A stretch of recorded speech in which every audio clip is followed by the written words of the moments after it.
I see my practice as a stomach or as a technology that helps me digest what I go through in this system, and it's a way of recoding it with a focus on planetary memory and what is common and worth of taking care.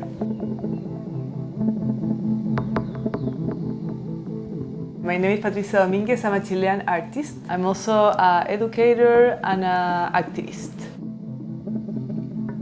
So I'm here at Delfina doing a residency. I have an experimental multidisciplinary practice with a focus in instruction and all the myths that are arising from the financial cosmologies, always like connecting it with healing techniques and possibilities of connecting to the earth. We just opened an exhibition at the Wellcome Collection, which is a co-commission between Wellcome, Delfina and La Casa Encendida. The exhibition is called Rooted Beings, and my commission piece is called Matrix Vegetal, like vegetable matrix. And we have been working for 3 years. I got invited to go through their South American and botanical collection with a critical and artistic approach. So when you enter the exhibition, you see these 5 totems and also 5 holographic projectors, and also music that was composed by Futuro Fossil with little sticks.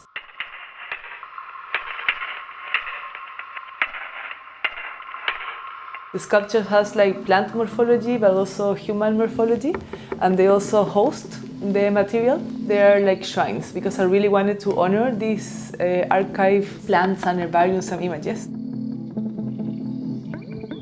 And in the projection, you see these plants that are like shape-shifting to pre-Columbian vases from the Museo de las Américas. And all of them ended merging into a crying eye. That kind of means, you know, this system we are at, this emotional and territorial extractivism that we're going through. And the quest also for vision.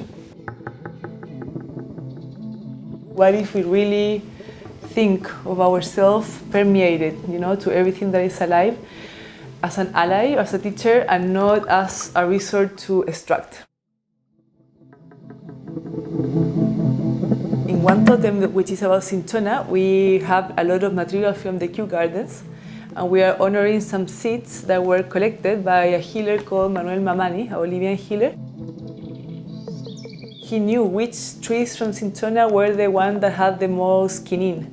And it depended if the tree looked or not to the mountain. So he was really, really connected to this kind of synchronicities. And then he helped the British expedition, and then he went to Yale and he was killed.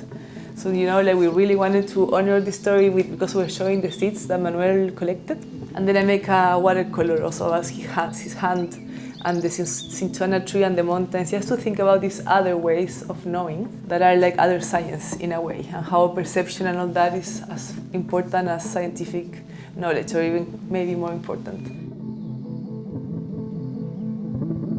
And then we, with Barbara, we decided to show a mandrake. The mandrake has like anesthetic properties, and it was used for like fertility or to ease pain, and then all of those practice were seen as witchery by the Catholic Church. And also we are honoring the ayahuasca, that for me is like the biggest or most powerful plant to gain vision. And at the back I made like some paintings of myself going into this kind of vegetable matrix or vegetable intelligence, which is so broad and powerful. And also like it's almost like a prayer to get disconnected from the digital matrix. So all of that is in this kind of cosmological exhibition.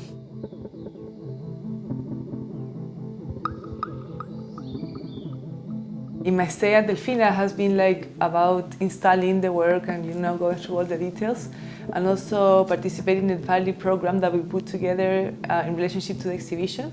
So we did like a really interesting event for myself, because we invited Machi Millaray Huichalaf, which is like one of the youngest Machis. Machi are like one of the biggest and the highest spiritual leader authorities in Chile, and also like huge activist and defender of the water and the forest. She's also like one of the biggest activists. She's a defender of a sacred river. So she agreed to participate, and we have like really amazing conversation with her, which really kind of closed all the process of researching this Machi image from the collection, wrongly labeled as a Araucanian witch.